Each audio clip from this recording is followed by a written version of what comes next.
So for the next 4 Sundays, we're going to continue our study of Elijah.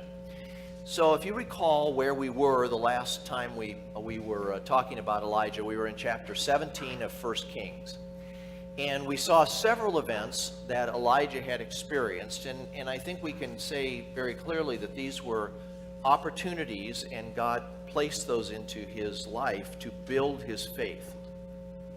So the first time we see Elijah, he is standing in front of Ahab, the king of the northern kingdom, and is saying to him that it is not going to rain in chapter 17, verse 1. It will not rain until I say so. Now, he was sent by God to say that, obviously, and so God was going to, and we'll see this in chapter 18, God was going to tell him when to go back to Ahab and tell him it's going to rain. But it was a direct confrontation, face-to-face with Ahab.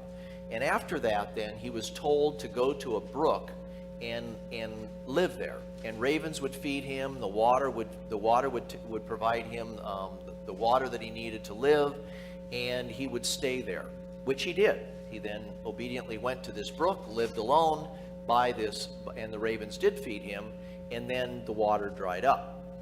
And of course it dried up because he had prophesied a drought, and so it wasn't raining, and eventually that brook dried up. At that point then, God came to him and said, now go to Zarephath, and there would be a widow there that would take care of you. So he goes, and he goes north, and we'll take a look here at there we are. We'll take a look here at the map again, and so we believe that he was down somewhere in this area because he had come over here to Samaria to confront Ahab. So we believe he was probably over in this area, and when it was time then to go to Zarephath, he traveled up through Israel and ended up along the coast over here up in Phoenicia, and Sidon was where Jezebel came from. So he was up in the area. Jezebel, of course, was the queen, Ahab's wife. He was up in this area and met then the widow.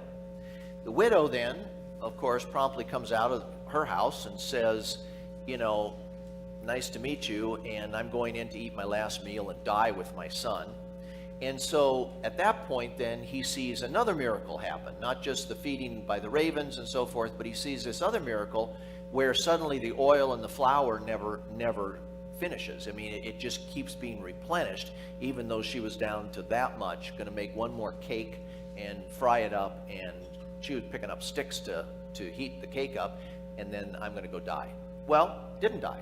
As a matter of fact, continued to provide this oil and flour, and then that sustained both the widow's son, and Elijah.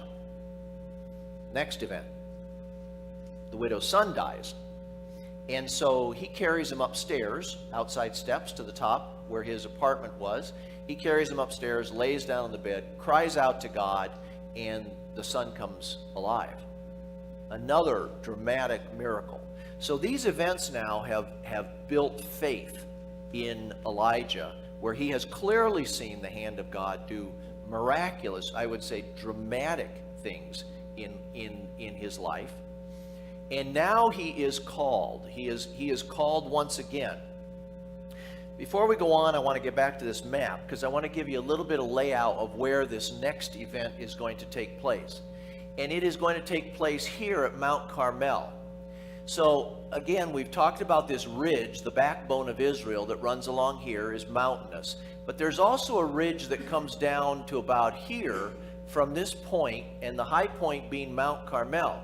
Right to the north of that is a very, very broad valley, and it is the valley of Megiddo. It is the valley of Armageddon, where the Battle of Armageddon will take place.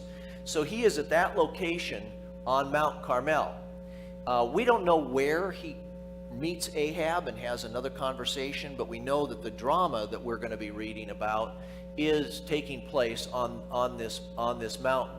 There's another town by the name of Jezreel, and sometimes this is called the Valley of Jezreel. There's another town here, Jezreel, and when it all ends, then Ahab and Elijah go to Jezreel. They come down off the mountain. So we're up north. Now we're about to read where Ahab and Elijah meet up. And Elijah challenges Ahab to bring the prophets of Baal and Asherah to Mount Carmel, and then they would experience that challenge there. So somewhere Ahab now comes up north, Elijah comes down from the south, they meet, and they go to Mount Carmel. Oh, pictures. Everybody likes pictures. I like pictures. This is now what is on the top of Mount Carmel in Israel. There is a church on the top of Mount Carmel, and this is a statue that is right outside. And of course, it is the prophet Elijah slaying the prophets of Baal, which occurs at the end of our account this morning. This is the church that sits on top, and this is a picture of the valley of Megiddo.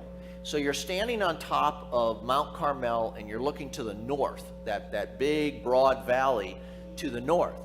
And you have to say, if there's ever a place for a tank battle, that's a pretty good place for a tank battle. It is a huge, wide open plain where armies could meet up. As a matter of fact, it wasn't lost on the Israeli army, because that is an Air Force defense. Those are runways out there, and while we were standing on Mount Carmel, we would see the Air Force jets flying over and landing at the airport there, their defense location in this valley. So this is what we're looking down on. Now, it's a little hard to see, but that's the Kishon Brook right there. So today, not so much. Perhaps back at that time, of course, it was probably a little dry at the time of the drought. But at that time, that is where they would have gone down to Kishon Brook and slain the prophets of Baal. So just to give you a feel as to the topography, the geography, where we are. So let's turn now to 1 Kings 18, and we will begin reading. 1 Kings 18, beginning in verses 1 through 2. After many days, the word of the Lord came to Elijah in the 3rd year, saying, "Go, show yourself to Ahab, and I will send rain upon the earth." So Elijah went to show himself to Ahab. Now the famine was severe in Samaria, northern kingdom. So we know that God now has instructed Elijah to go, and the drought is going to end. We know from the New Testament, because Christ tells us, as well as in Matthew, or in Luke 4:25 and James 5:17 both indicate it was 3.5 years when the drought ended, when Elijah came and faced Ahab. There's now a parenthesis between verses 3 through 16, and we're not going to spend time in those verses this morning. But the parenthesis is very simple. Ahab had a variety of prophets. He had prophets that were not only Baal and Asherah, but he also had Jehovah's prophets, and one of those prophets was Obadiah. And this is probably the Obadiah that wrote the book Minor Prophet, Obadiah. And Obadiah and Ahab, so Ahab calls Obadiah and says, we need to find some grass and water so that perhaps some of our livestock won't die in the middle of this drought. So you go one way and I'll go the other way. So Ahab takes off one direction, Obadiah takes off the other direction, and wouldn't you know it, but Obadiah runs into Elijah while he's out there. And of course, Elijah says, "Go tell Ahab that I want to meet with him." And Obadiah's response is, "What have I done? What have I done that you would send me to Ahab? He's been looking for you for years now." Of course, he's been living up north in an area that Ahab probably wouldn't have suspected he was there. He's been looking for you all over. In every country he has sent people, and if they say you're not there, they have to swear that they are not hiding you. He wants to kill you. And if I go back and say Elijah wants to meet with you, and then you don't meet with him, I'm dead. What have I done? What have I done to deserve that? And Elijah says, "Be assured, I'm going to meet with Ahab today. Go tell Ahab." So he does. Now we pick it up in verse 17. When Ahab saw Elijah, Ahab said to him, "Is it you troubler of Israel?" And he answered, "I have not troubled Israel, but you have in your father's house, because you have abandoned the commandments of the Lord and followed the Baals. Now therefore send and gather all Israel to me at Mount Carmel, and the 450 prophets of Baal and the 400 prophets of Asherah who eat at Jezebel's table."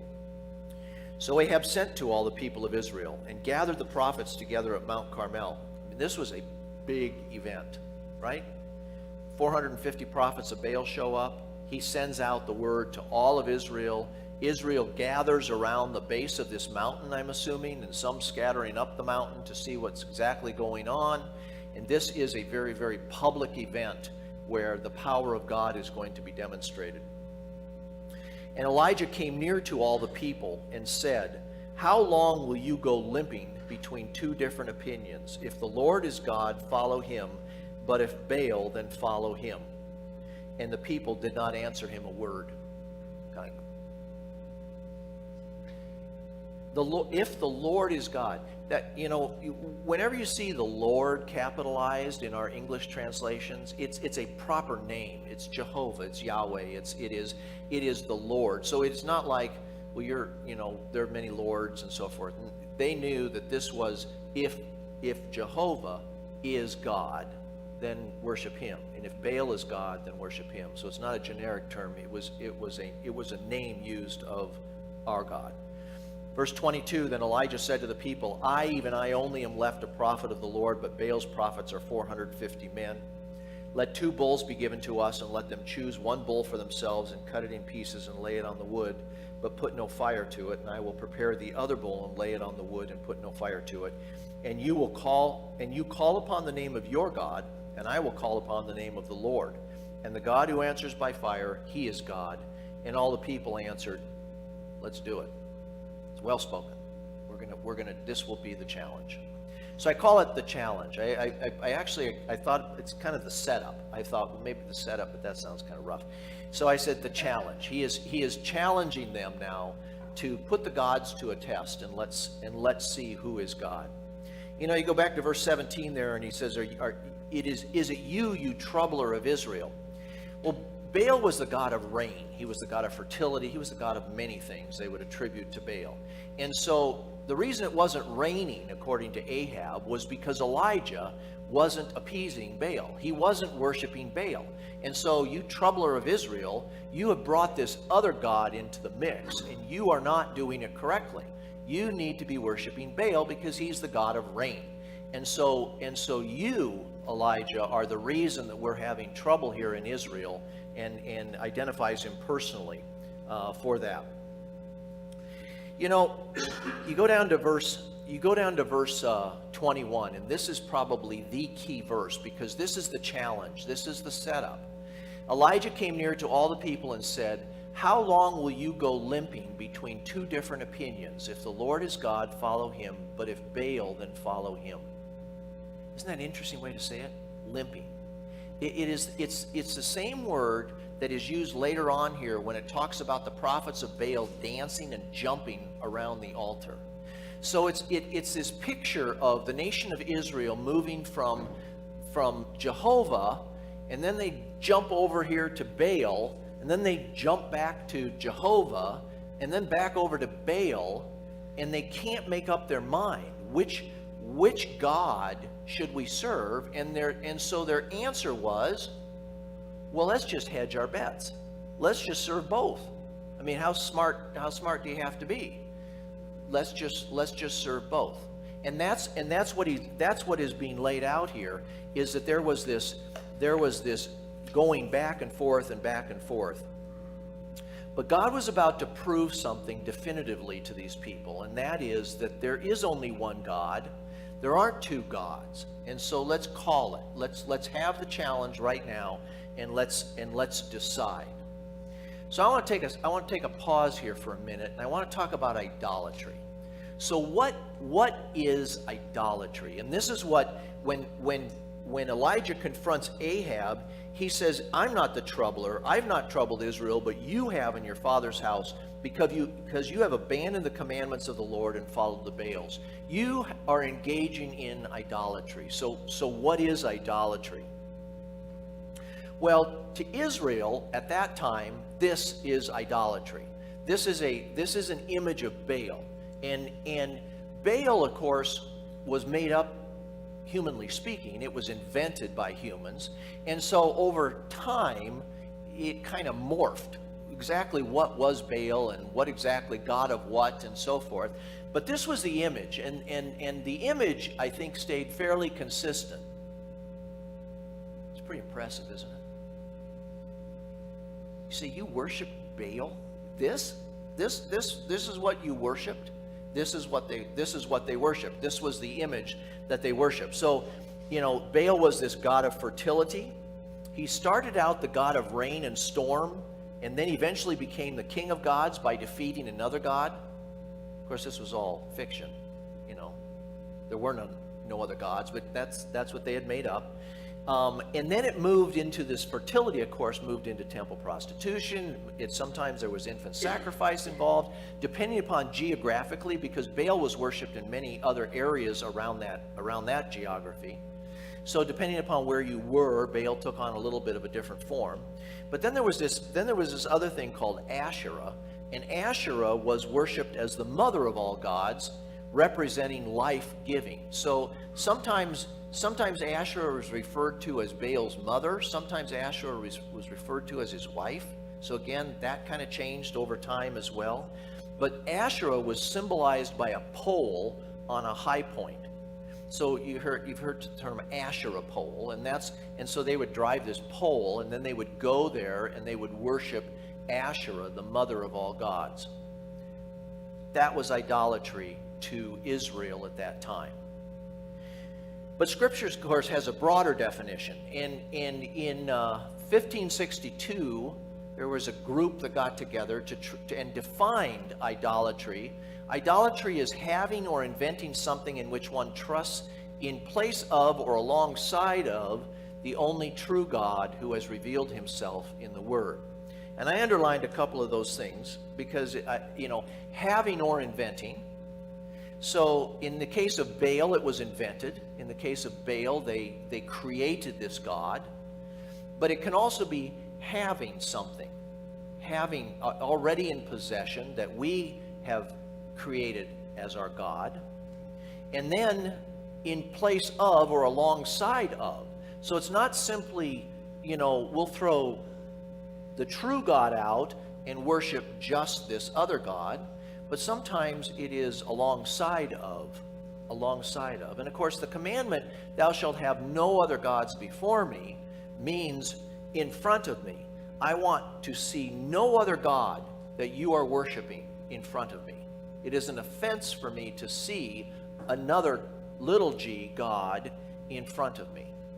And so this is idolatry. Now we know, of course, in our lives today, we know what it was to Israel at that time. What is it to us today? This passage of Scripture, I think, helps us understand God's commandment to us, which is, you shall love the Lord your God with all your heart and with all your soul and with all your mind. Wow. No division of affection, no replacement of me, let alone adding something to me that in some way divides our affection from the true God. Wow.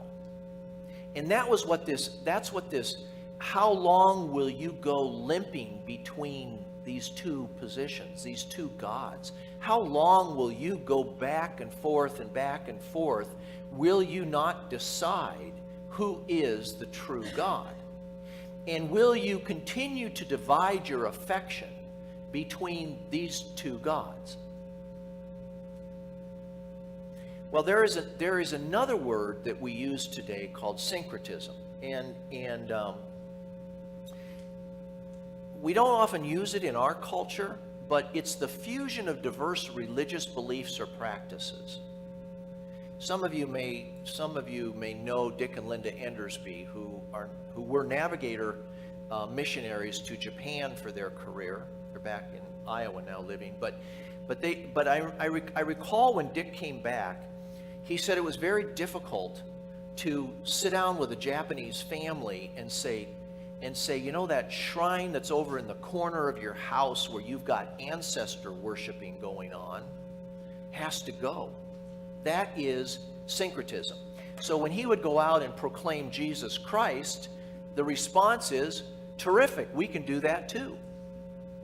But keep the ancestor worship going, hedge your bets, and add Jesus Christ to the mix. Syncretism.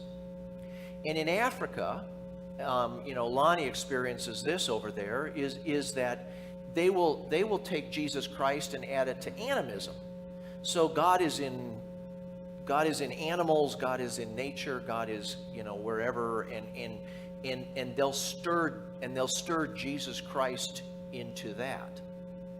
So you've got syncretism, where you've got two gods that are side by side, and you're doing both. You're doing both.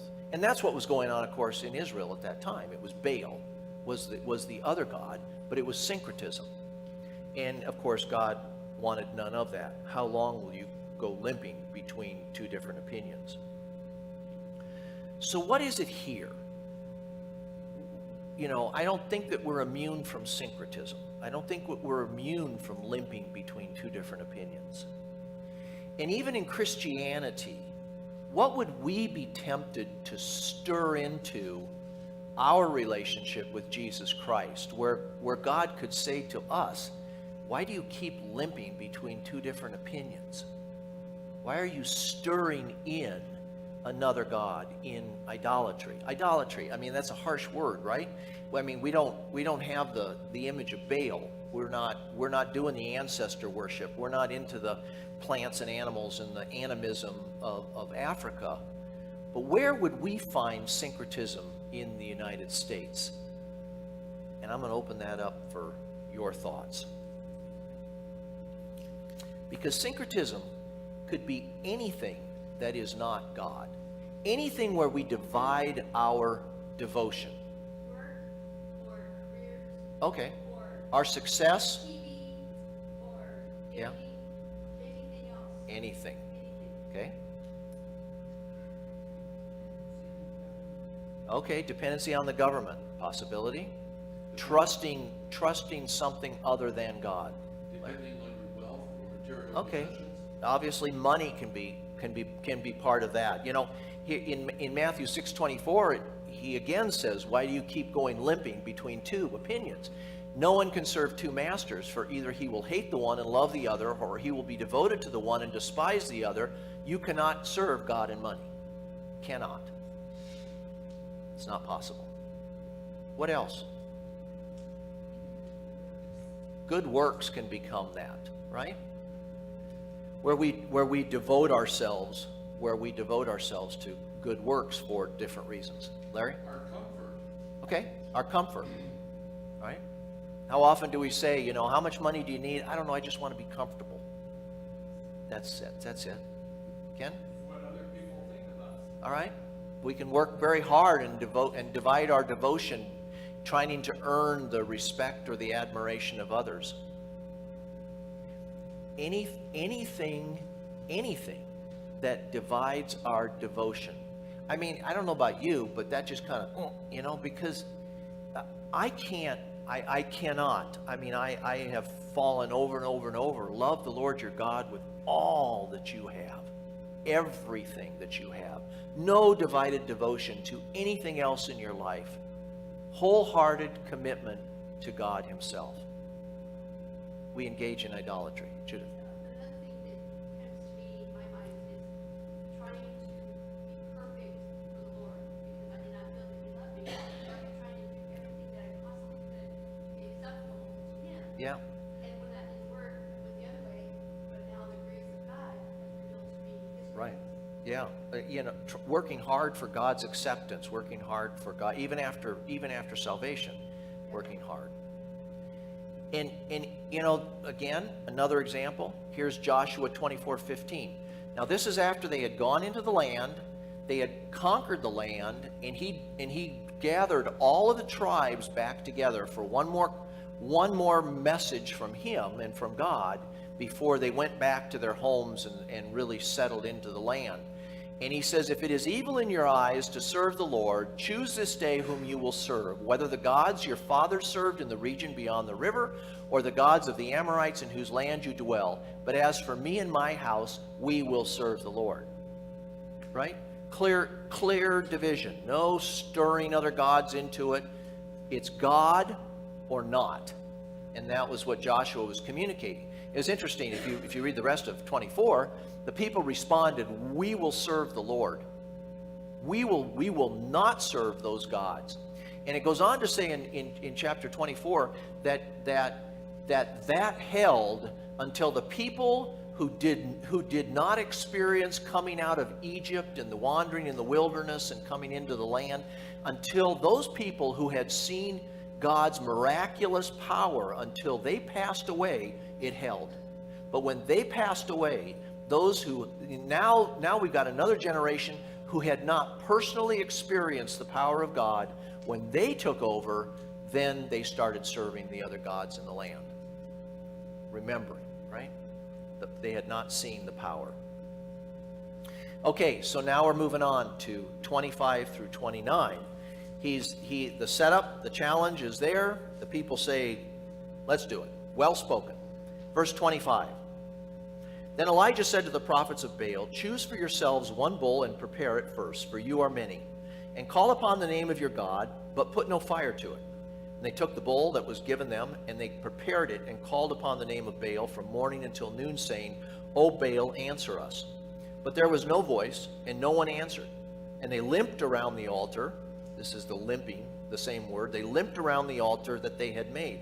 And at noon Elijah mocked them, saying, cry aloud, for he is a god. Either he is musing, or he's relieving himself, or he's on a journey, or perhaps he's asleep and must be awakened. He was mocking them. And they cried aloud and cut themselves after their custom with swords and lances until the blood gushed out upon them. And as midday passed, they raved on until the time of the offering of the oblation, which was in the evening. But there was no voice. No one answered. No one paid attention. Now, let's go back for a second. Why did Ahab agree to this? Why? I mean, he was chasing Elijah. He had Elijah standing in front of him, and he agreed to this confrontation. He agreed to gathering everybody to Mount Carmel. I think he agreed to it because he really thought Baal was going to win.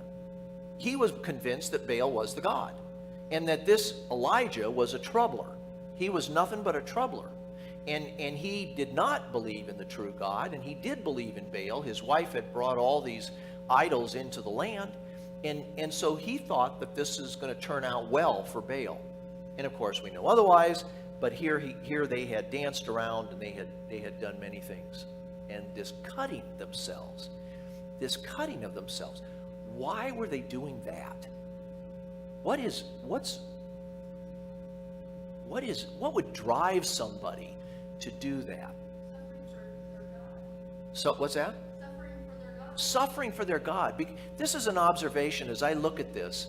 I think this is right. If we believe there is a God, there appears to be a sense that we must make appeasement. Now, Tip was going over a nice decision tree this morning where, you start with, is there a God? And if you say yes, you have issues. You have problems. If you say no, that you're an atheist, you do not believe there's a God, that's probably an easier path, except of course you look around and you say, my observations don't match that there is no God. But if you say there is a God, there appears to be this innate sense of, I have problems, because there is something more powerful, there is somebody more powerful in the case of a personal God, who says that you John I'm not happy with you. I'm not happy with you. And so there is this drive to appease. Now in the case of Baal, of course, it was this wild cutting and bleeding, and if I cut myself, can I get this God to listen to me? If I cut myself, will that be enough to appease him? Will that satisfy him in some way? So that's what Baal was, and that's what that part of worship was for Baal. But what is it today? What's today? So if there is a God, what do we say then? Well, I want to tell you a story, and to me it's a very disturbing story, because it was a friend of mine this week. And I don't even remember how, we were at work and the conversation came up, and I don't remember how we got into it, but it was several of the people in the room, and this person made this statement. And this is what the statement was: if we do our best, it will all work out. Now, this was in reference to standing before God. It was in reference to, am I going to end up in heaven? If we do our best, it will all work out. She believes in God. I know that. I've had those conversations with her. She believes in God. But there is this innate sense of appeasement. There's something wrong. I mean, he controls whether or not I get into heaven or don't get into heaven. How do we appease God? And her conclusion was, if I do my best, it will all work out. Now, will that be enough to satisfy God's anger? Will that be enough to satisfy the standard of God? And I hope it wasn't, the time wasn't that moment for me to say, wait, let's sit down and talk about this. I want that conversation with her, because she's obviously in process with those decisions in her mind. But is that going to be enough? Now, to Baal, they thought that cutting themselves and doing all this stuff was going to be enough to get him to rise up from whatever he was doing, or pay attention to them because he wasn't paying attention, and respond to them. And to some today, of course, it is, can I do enough works? Can I be good enough? Can I appease God through trying hard? I did my best, God. And of course, we know the answer to that, right? Because it's revealed very clearly in Scripture. When the standard is perfection, your works aren't going to cut it, not going to make it. And so we know how he makes that satisfaction available to us through Jesus Christ. But it is this drive, and this is what is driving these prophets and these people then that are watching all of this go on. Now we get to the conclusion, 18:30 through 40. And Elijah said to all the people, "Come near to me." And all the people came near to him, and he repaired the altar of the Lord that had been thrown down, probably by the prophets and Jezebel. Elijah took 12 stones, according to the number of the tribes of the sons of Jacob, to whom the word of the Lord came, saying, "Israel shall be your name." And with the stones he built an altar in the name of the Lord, and he made a trench about the altar as great as would contain 2 seahs of seed. And he put the wood in order, and cut the bull in pieces, and laid it on the wood. And he said, "Fill 4 jars with water, and pour it on the burnt offering and on the wood." And he said, "Do it a second time." And he did it a second time. He said, "Do it a third time." And they did it a third time. And the water ran around the altar and filled the trench also with water, so it was soaked. And at the time of the offering of the oblation, after the prophets of Baal had given up, Elijah the prophet came near and said, and here's his prayer, "O Lord, God of Abraham, Isaac, and Israel, let it be known this day that you are God in Israel, and that I am your servant, and I have done all these things at your word. Answer me, O Lord, answer me, that this people may know that you, O Lord, are God, and that you have turned their hearts back." Then the fire of the Lord fell and consumed the burnt offering and the wood and the stones and the dust, and licked up the water that was in the trench. And when all the people saw it, they fell on their faces and said, "The Lord, Jehovah," personal name, Jehovah, He is God. The Lord, He is God. And Elijah said to them, "Seize the prophets of Baal, let not one of them escape." And they seized them, and Elijah brought them down to the brook Kishon and slaughtered them there. A couple of observations out of this passage, and the first one is kind of obvious. We're not going to spend a lot of time on it. God uses one man against 450. Elijah is standing alone. He is the one that lifts his hands and cries out to God, offers the prayer. 450 prophets are watching him along with all of the people, and he is standing alone. Now that should be a tremendous encouragement to us. In our own personal lives, where we take a stand for Jesus Christ, where we take a stand and we say that the Lord, He is God, that it doesn't take 450 of us meeting together. It takes one. And that you can take that position. You can be courageous. God doesn't need 450. He needs one. He needs one of us speaking clearly that the Lord is God. But I want to go back to this prayer, because this goes back now to the challenge. So if you recall, the challenge was this: how long will you go limping between two different opinions? If the Lord is God, follow him. But if Baal, then follow him. So this is what he prays. Let it be known this day that you are God in Israel. And the second time he says it, that this people may know that you, O Lord, are God. So this was going to be a demonstration of who is God by the power that is about to be cut loose from heaven, where the fire comes down, consumes the offering, licks up the water, and people fall on their faces and say, we get it. The Lord, Jehovah, that is the true God. That is God. Well, so here was their choice. Here was their choice. God, Jehovah, or Baal.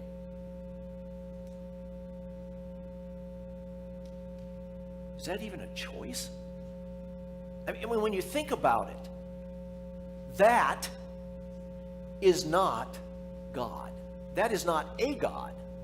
That is a God with a little g. That is made up. That is a fraud. That is a counterfeit. That is, humanly speaking, somebody's imagination that created this God. So the choice, is it Jehovah or Baal, is not a real choice, because Baal is not a God. There is only one true God. And so as we, as we make choices in our lives, as we perhaps stir in something else that has divided our affection, our devotion to God, as I put that together, I thought, man, I want that to burn on my brain, because that's the choice that I make when I am stirring in something else that divides my affection. It isn't a real choice. I'm being deceived, because that's not God. That whatever else is standing there isn't God. We have been deceived into believing that it is. There is only one true God. All the else is fraud. All the else is counterfeit. So we base our faith. We base our faith today. Now, as I mentioned, even back when we were talking about Joshua, when the people that had not experienced Egypt passed away, then they turned back to their gods. So here everybody falls on their face and says, the Lord, he is God. The Lord, he is God. Terrific. Does it stick? No, it doesn't. For a period of time it sticks, and then they turn back. So what's our dramatic evidence? We have not seen the fire come down and lick up the altar. We have not seen the 10 plagues of Egypt and the Red Sea and all of the miraculous water that came out of the rock and the manna and the quail. What's our evidence? What is our dramatic evidence that we say, here is why I say the Lord, he is God? It's the resurrection. It's the resurrection. That is our dramatic evidence, where we say, I know that Jesus Christ is the Son of God because of the resurrection. Because of the dramatic evidence that he not only died for sin, but that he conquered death and rose from the dead. And I will base my faith not necessarily upon the fire that came down out of heaven and licked up the altar, but I will base my faith upon the resurrection of Jesus Christ from the dead. And it is upon that dramatic evidence that I now say, the Lord, he is God. The Lord, he is God. He is the only true God. That's all there is. The rest is fake. So now here we are. We know that in Jesus Christ, God the Father has been satisfied. The death of Jesus Christ was the propitiation. He was the satisfaction of God's requirements for justice. Now, what are we called to? And as we conclude this morning, we make that choice every day. And Romans 12:1 now says, I appeal to you, therefore, brothers, by the mercies of God, to present your bodies as a living sacrifice, holy and acceptable to God, which is your spiritual worship. This is not appeasement. This is not what Baal prophets were doing, dancing around the altar. This is not us offering ourselves that in some way this would satisfy God, for God is satisfied. This is now us offering ourselves willingly as a living sacrifice that we might do his work here on this earth. But it is born of the choice that we have made. The Lord, he is God. The Lord, he is God. What dramatic. I mean, the drama of what we just read through is gigantic. I mean, you can imagine those people when they saw that fire come down and lick up that altar and Baal was stone silent. They said, I think I understand. And when we see the resurrection of Jesus Christ, the dramatic evidence that he is the Son of God, we say, I believe. I believe. Jeff. This was the verse that BBS had this week. Oh, is it really? That's great. That's great. Ken? Going back to your previous slide, God Yeah. or Baal. Yeah. I think the great definition today of Baal is Mother Nature. Oh, yeah. It can be. It can be. The global warming, the, Sure. It has become a religion. what kind of energy we Yeah. use, all these things. Yeah. You know, we're going to be called, we know, we see it in society, we're going to be called to that choice. We're going to be called to clarify our choice clearer and clearer in the future. I don't know if you saw in the news this week, but there was an article out there about a bill that's in the California legislature right now, and I just want to talk to you a little bit about it. It is a bill, it's Senate Bill 1146 that has now passed the Senate and gone on to what they don't call it the House, but that side of the legislature now. And it is a bill that would close a loophole that lawmakers say allows Christian universities to discriminate against students based on their gender identity, gender expression, and sexual orientation. And it is a bill that, if passed, according to those who have studied this bill, that Christian colleges and universities will no longer be allowed to require students to attend chapel services or require them to profess a relationship with Jesus Christ. This is a quote from the author of the legislation. All students deserve to feel safe in institutions of higher education, regardless of whether they are public or private.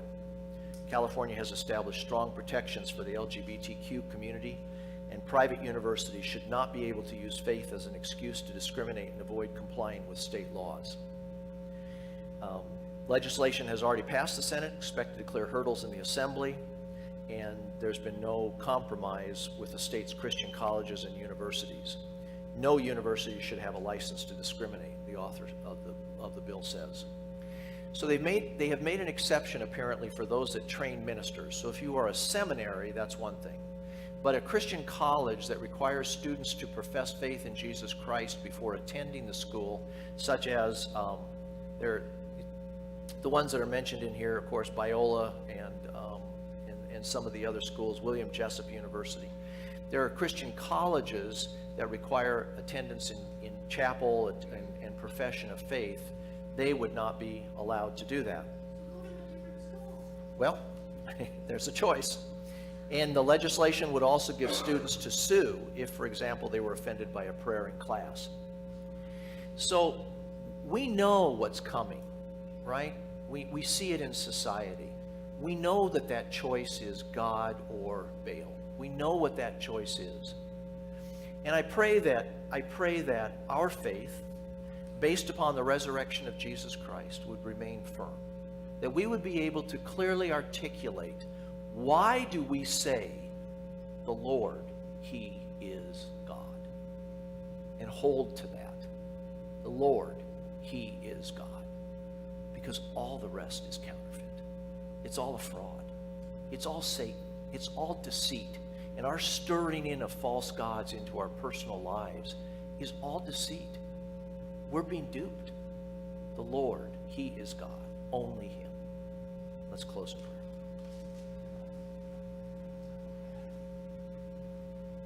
Father, we can stand here this morning and we can say that very clearly because we see it in your word so clearly. We know that. We know that in our heart. We know that in our mind. And we get out into our daily life and our flesh pulls us in one direction. The Spirit, who we are in our inner being, says that is not the right direction. And we find ourselves, and we confess it to you, that we find ourselves stirring in other gods. We find ourselves coveting. We find ourselves wanting something that we don't have or more of what we do have, as though having more of that would in some way enhance our lives, that it would add to what you have already provided us. And we know that that is false. We know that is not true. We know that is a lie.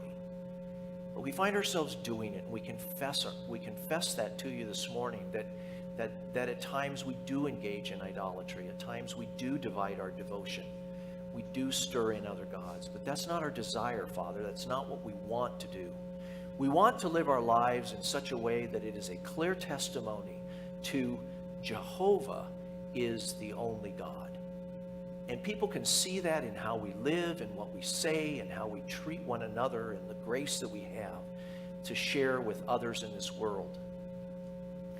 Father, we ask that you give us the courage, that you give us clear-mindedness, that you give us the faith necessary to make that clear, unequivocal statement to those around us. The Lord, he is God. We ask this in your name.